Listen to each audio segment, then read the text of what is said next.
Hello everyone, I am doctor Jaya Chauhan. तो देखिए, अब हम बात करने वाले हैं नेशनल हेल्थ प्रोग्राम में ही और इम्पॉर्टेंट कुछ चीज़ों के बारे में। देखिए, अल्मा आटा डिक्लेरेशन, ये काफ़ी इम्पॉर्टेंट टॉपिक है। ये देखिए, नेशनल हेल्थ पॉलिसी के नाम से भी पूछा जा सकता है और अल्मा आटा डिक्लेरेशन के नाम से भी पूछा जा सकता है। तो ये मोस्टली एग्ज़ाम में आता ही है, कभी 5 मार्क्स में, कभी 2 मार्क्स में। तो आपको इसे छोड़ना नहीं है, आपको इसे अटेम्प्ट करना है। तो देखिए क्या होता है। The Alma Ata declaration called on all governments to formulate national policies. Alma Ata declaration ने सारे गवर्नमेंट को कॉल किया कि वो नेशनल पॉलिसीज़ फॉर्म करें, strategies and plans of action, strategies बनाएं और एक एक्शन प्लान बनाएं टू लॉन्च करना एंड सस्टेन करने के लिए। ऐसा प्लान बनाएं जो लॉन्च किया जाए और जो सस्टेन करे primary health care as the integral part of a national health system. With the acceptance of the primary health care, जब एक्सेप्टेंस हुई प्राइमरी हेल्थ केयर की, approach to the achievement of HFA, तो approach हुआ किसका, achievement हुआ HFA का, यानी health for all by 2000 AD। The ministry of health and family welfare, government of India ने फॉर्मुलेटेड की अ नेशनल हेल्थ पॉलिसी इन 1982, जो कि अप्रूव की पार्लियामेंट ने 1983 में। तो ये आपको ईयर याद रखना है। Since then there has been significant changes in the determinants factor. तो उसके बाद कई सारे चेंजेस हुए relating to the health sector, necessitating revision of the policy and a new national health policy by 2002, which was evolved, which have served well in guiding the approach for the health sector in the 5-year plan। और उन्होंने अच्छे से सर्व भी किया, ठीक है, 5-year plan में। तो देखिए, national health policy 2017, 14 years after the national health policy जो 2002 में आई थी, उसके 14 ईयर्स बाद क्या क्या चेंजेस हुए उनके बारे में देखते हैं। तो ये आपको लिखना है एग्जाम में। The health priorities are changing, जो हेल्थ की प्रायोरिटीज़ हैं वो चेंज हो रही हैं। Also maternal and child mortality have rapidly decline. देखिए, जो मैटरनल और जो चाइल्ड की मोर्टेलिटी है, माँ और बच्चे की जो मौतें हैं वो रैपिडली डिक्लाइन हुई हैं। And there is growing burden on account of non communicable diseases. और कहाँ पे बर्डन बढ़ रहा है, नॉन कम्युनिकेबल डिसीजेज एंड कुछ इन्फेक्शियस डिसीज़ का बर्डन बढ़ रहा है।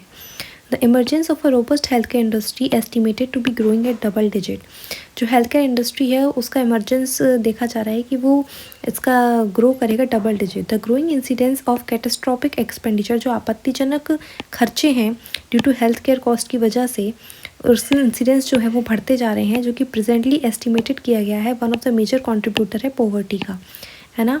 ये जो फालतू के हम कह सकते हैं आपत्तिजनक खर्चे हैं हमारे हेल्थ केयर पर, वो बहुत ज़्यादा मेजर कंट्रीब्यूटर है पॉवर्टी यानी गरीबी में।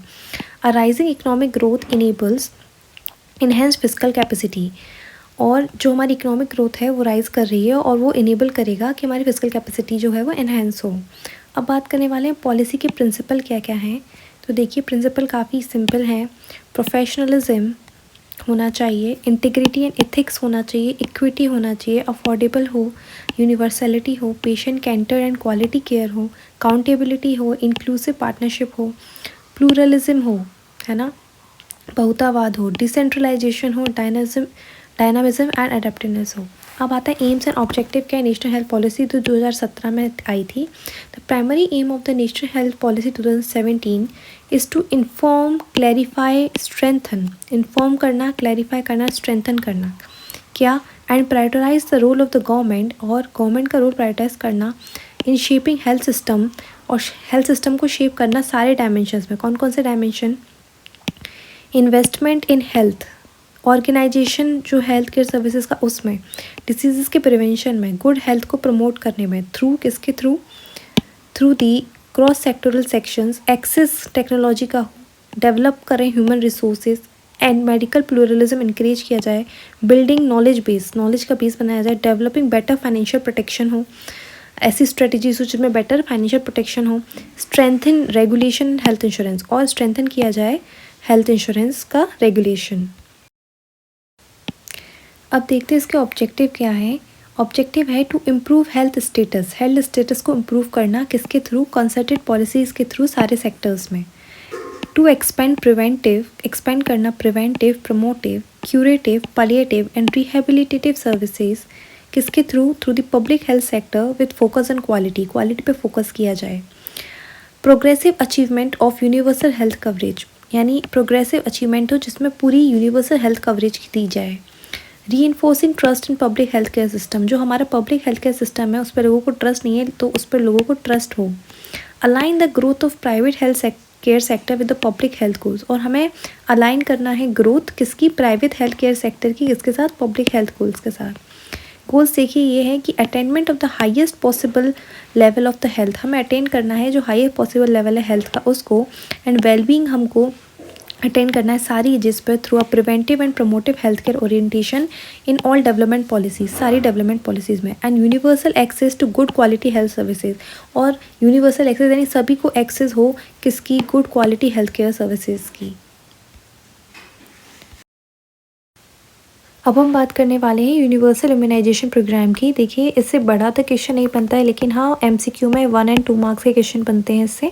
तो देखिए मई 1974 में WHO ने ऑफिशियली लॉन्च किया था ग्लोबल इम्यूनाइजेशन प्रोग्राम, जिसको हम एक्सपेंडेड प्रोग्राम ऑन इम्यूनाइजेशन भी कहते हैं, EPI, to protect all children, सारे चिल्ड्रन को प्रोटेक्ट किया जाए 6 वैक्सीन प्रिवेंटेबल डिसीजेज से, जो कि हैं डिप्थीरिया,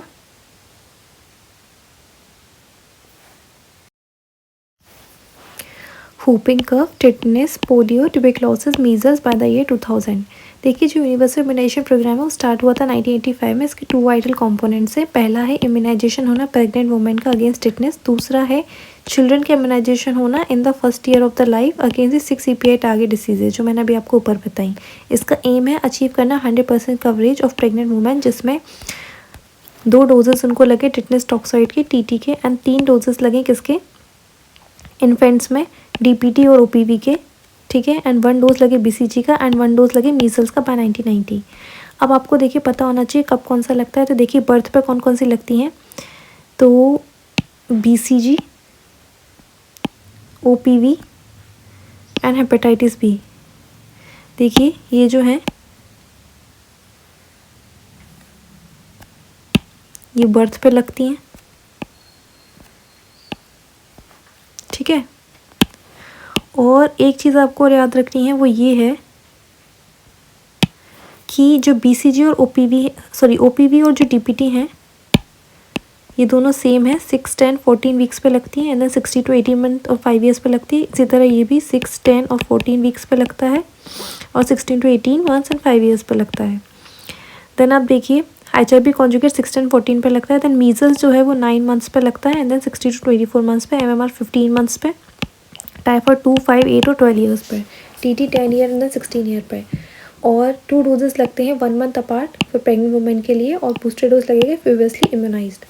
अब देखिए vaccine that can be given after discussion with parents, तो उसमें आता है varicella, hepatitis A, pneumococcal conjugate vaccine जो कि 6 वीक्स पे लगती है, influenza vaccine which is the 6 months of age पर लगती है, to risk high risk selected infants में लगती है, और जो हेपेटाइटिस A है वो भी हाई रिस्क सेलेक्टेड इन्फेंट में लगती है 18 मंथ्स पर और 6 मंथ्स पर। तो देखिए थोड़ा सा आपको याद रखना है, कुछ मैं इंपॉर्टेंट चीज़ें आपको बता देती हूँ। जैसे TT का डोज पूछा जाता है तो वो कितना होता है? 0.5 ml होता है प्रेग्नेंट वुमेन में, और इसका साइट और रूट आपको बताना चाहिए। देखिए रूट होता है intramuscular which is the IM, और साइट होती है अपर आर्म पर लगता है।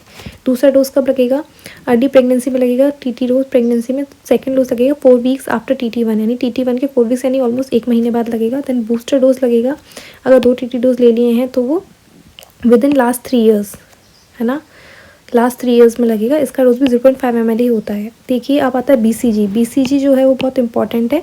ये पूछा जाता है MCQ में कि बर्थ पर लगता है एक तो, ठीक है, as early as possible till 1 year of age, और इसका डोज देखिए क्या होता है? 0.1 ml होता है इसका डोज, ठीक है, और 0.05 ml होता है इन अंटिल 1 मंथ ऑफ एज, यानी अगर 1 महीने तक का अगर बच्चा है तो उसको कितना लगेगा? 0.05 ml लगेगा। इसका आपको रूट बहुत अच्छे से याद रखना है। बच्चे क्या करते हैं? इंट्रामस्कुलर लगाए जाते हैं। नो नो नो, इंट्रामस्कुलर नहीं है, BCG इंट्राडर्मल लगता है, ठीक है, स्किन में लगता है ये। अब आता है हेपेटाइटिस B, तो देखिए इसका जो डोज है 0.5 ml है। OPV का 2 ड्रॉप्स होता है, ये तो सबको पता ही होता है, ठीक है। OPV का मैंने भी आपको बता दी 6, 10, 14 वीक्स पर लगेगा, और ओरल जाएगा। हाँ हेपेटाइटिस B का आपको साइड याद रखना है, ये anterolateral side of the mid thigh लगेगा, ऑलमोस्ट सारे यही लगते हैं, ठीक है। मीजल्स जो है वो राइट अपर आर्म पर लगेगा और ये सबक्यूटेनियस होता है। मीजल्स का भी थोड़ा सा आपको याद रखना है। देखिए मोस्टली सबका 0.5 ml ही डोज है। विटामिन ए का डोज है 1 ml, जिसमें 1 लाख इंटरनेशनल यूनिट होती हैं जो कि ओरली दी जाती हैं at the 9 month with measles के साथ दिया जाता है ये, ठीक है। तो अब इसी तरह चिल्ड्रन का आएगा तो डीपीटी बूस्टर मैंने आपको बताया 16 to 24 पे देता है, 0.5 ml ही लगेगा, इंट्रामस्कुलर ही लगेगा। तो देखिए सबक्यूटेनियस कौन सा है, मीजल्स जो है वो सबक्यूटेनियस है और बीसी जो है वो इंट्राडर्मल है, बाकी सब क्या है इंट्रामस्कुलर ही हैं, ठीक है। टीटीबी देखिए इंट्रामस्कुलर है, डोज भी सबका 0.5 ml सेम है, लेकिन विटामिन ए का डोज अलग है विच is the 1 ml and BCG का डोज अलग है which is 0.1 ml and 0.05 ml है किसका, अंटिल 1 month ऑफ एज के लिए, ठीक है। एक देखिए आता है national vector borne diseases control programme 2003-4 में आया था for prevention and control of vector borne diseases. इसमें आपको याद रखना है कौन कौन सी डिसीजेज आती हैं, ये 2 मार्क्स में 1 मार्क में आ जाता है। तो इसमें आता है मलेरिया, फाइलेरियासिस, काला Azhar, Japanese encephalitis, dengue and chikungunya. तो ये 6 इसमें डिसीजेज आती हैं। दूसरा इसमें सबसे इंपॉर्टेंट है वो मलेरिया है। तो देखिए मलेरिया गवर्नमेंट ऑफ इंडिया ने लॉन्च किया था national malaria control programme of 1953 में एंड इसकी हायर सक्सेस रेट की वजह से इसका नाम रख दिया गया इरेडिकेशन प्रोग्राम 1958 में। ईयर याद रखना है, इट वाज हाईली सक्सेसफुल था, ठीक है।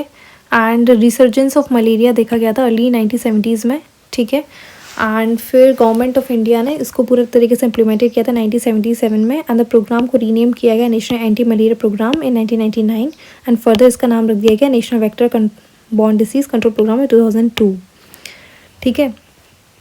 तो देखिए इसमें क्या क्या है ये देखते हैं फटाफट से। तो मेन एक्टिविटीज़ इस प्रोग्राम में आती हैं। सबसे पहले पॉलिसीज़ एंड गाइडलाइंस फॉर्मुलेट की गई, टेक्निकल गाइडेंस प्लानिंग की गई, लॉजिस्टिक्स किया गया, मॉनिटर किया गया एंड देन इवैल्यूएशन किया गया, एक्टिविटी को कोऑर्डिनेशन किया गया किसके थ्रू, स्टेट्स यूनियन टेरिटरीज के थ्रू एंड कंसल्टेशन किया गया नेशनल ऑर्गेनाइजेशंस के साथ like the national centre for disease control, national institute of malaria research के साथ कंसल्टेशन किया गया, उनके साथ डिस्कशन हुआ। देन कोलाब्रेशन किया गया इंटरनल ऑर्गेनाइजेशन के साथ like WHO, world bank, GFATM और दोनों एजेंसी के साथ ट्रेनिंग दी गई लोगों को एंड देन फैसिलिटेट किया research through NCDC, NIMR and regional medical research के थ्रू एंड देन कोऑर्डिनेशन किया गया कंट्रोल एक्टिविटीज़ को in the inter system inter control border areas. तो देखिए कैसे इस ऑर्गेनाइजेशन को बनाया गया। हर स्टेट के पास vector borne disease control division था under department of health and family welfare. इसको हेड कौन करता था, स्टेट प्रोग्राम ऑफिसर, जो रिस्पॉन्सिबल होता था सुपरविजन करने के लिए, गाइडेंस करने के लिए एंड इफेक्टिव इम्प्लीमेंटेशन इस प्रोग्राम का किया जाए उसके लिए। स्टेट जो है वो रिस्पॉन्सिबल था किसके लिए, procurement of the certain insecticides for indoor residual spray, कि वो तरीके से इंसेक्टिसाइड्स को स्प्रे करें, स्प्रे का इक्विपमेंट हो and certain anti malaria drugs भी हो। सेंट्रल गवर्नमेंट ने सप्लाई की DDT and larvicides. At the district level पे कौन रिस्पॉन्सिबल था, CMO which is the chief medical officer and the district health officer DHD, इनके ओवरऑल रिस्पॉन्सिबिलिटी थी इस प्रोग्राम की। And the district malaria officers भी इस्टेब्लिश किए गए थे कई सारी जगहों पर टू असिस्ट, कि वो असिस्ट कर सकें CMO एंड DHO को। And this office is a key unit for the planning and monitoring of the programme. Spray operation जो थे वो डायरेक्ट रिस्पॉन्सिबिलिटी थे DMO एंड DVDBC ऑफिसर की, जो कि एंटायर डिस्ट्रिक्ट में सुपरविजन करते थे CMO एंड कोलैबोरेटिव ऑफिसर्स का, PSC मेडिकल ऑफिसर का। And there is 1 assistant malaria officer भी बनाया गया था, मलेरिया इंस्पेक्टर भी बनाया गया था कि वो उनको असिस्ट करे। देखिए वन मोर इम्पॉर्टेंट प्रोग्राम जो थोड़ा सा आपको याद रखना है वो है नेशनल डायबिटीज़ कंट्रोल प्रोग्राम। ये 1987 में गवर्नमेंट ने लॉन्च किया था as a pilot basis on some district of Tamil Nadu, Jammu Kashmir, Karnataka, जिसका ऑब्जेक्टिव ये था डेवलप करना appropriate model for care and control of diabetes at district level. Strategies क्या थी, आइडेंटिफाइड करना है हमको हाई रिस्क सब्जेक्ट्स को एंड इम्पार्ट करना है education, modifying the faulty lifestyle को उनको हमको एजुकेट करना है, अर्ली डायग्नोस करना है एंड फिर प्रॉम्प्ट मैनेजमेंट करना है उन केसेस का एंड देन ताकि कॉम्प्लिकेशन और मोर्टेलिटी को हम प्रिवेंट कर सकें। कॉम्प्लिकेशन को अरेस्ट करना है अगर डेवलप्ड हो गए ऑलरेडी एंड ट्रेनिंग करना है medical as well as paramedical की। देखिए मेजर ऑब्जेक्टिव क्या है इसके, ये भी देख लेते हैं फटाफट से। तो देखिए इसमें diabetes, cardiovascular disease, stroke component आते हैं NPC DCS में। तो prevent and control common NCDs through behaviour and lifestyle changes से हमको इसको प्रिवेंट करना है, अर्ली डायग्नोसिस एंड मैनेजमेंट करना है, building capacity at various level of health care पर कैपेसिटी हमको बनानी है जिसमें प्रिवेंशन, डायग्नोसिस, ट्रीटमेंट कर सकें। ट्रेन करना है ह्यूमन रिसोर्स को with the public health sector के साथ, एक डॉक्टर्स, पैरामेडिकल, नर्सिंग स्टाफ को हमें ट्रेन करना है ताकि बर्डन जो है क्योंकि बढ़ता जा रहा है burden with increasing burden of NCDs, establish and develop करना है capacity for palliative and rehabilitative care. ठीक है। Urban health checkup scheme for diabetes high blood pressure, इस स्कीम में क्या है कि जो अर्बन स्लम में पॉपुलेशन है वहाँ पे आपको डायबिटीज़ और ब्लड प्रेशर चेक करना है और फिर डेटाबेस क्रिएट करना है ताकि हम डायबिटीज़ का प्रेवलेंस देख सकें और हाई ब्लड प्रेशर भी देख सकें अर्बन स्लम्स में, और to sensitise urban slum population को हम सेंसिटाइज करें about the healthy life style. The blood sugar and blood pressure will be checked after for all, जो भी 30 ईयर से अबव है उनका blood pressure and blood sugar हम चेक करेंगे एंड ऑल प्रेग्नेंट वुमेन का जितनी भी एज की हैं। ठीक है, तो इस तरह इस प्रोग्राम को स्टेब्लिश किया गया और लॉन्च किया गया और इस तरह से इसको चलाया गया। तो देखिए मैंने आपके ऑलमोस्ट सारे इंपॉर्टेंट प्रोग्राम्स कवर करा दिए हैं, तो आपको आई थिंक अब कोई भी प्रॉब्लम नहीं आएगी। आप सारे प्रोग्राम जितने मैंने कराए हैं वो अच्छे से कर लें तो आपके एग्ज़ाम में अच्छे से सब कुछ हो जाएगा।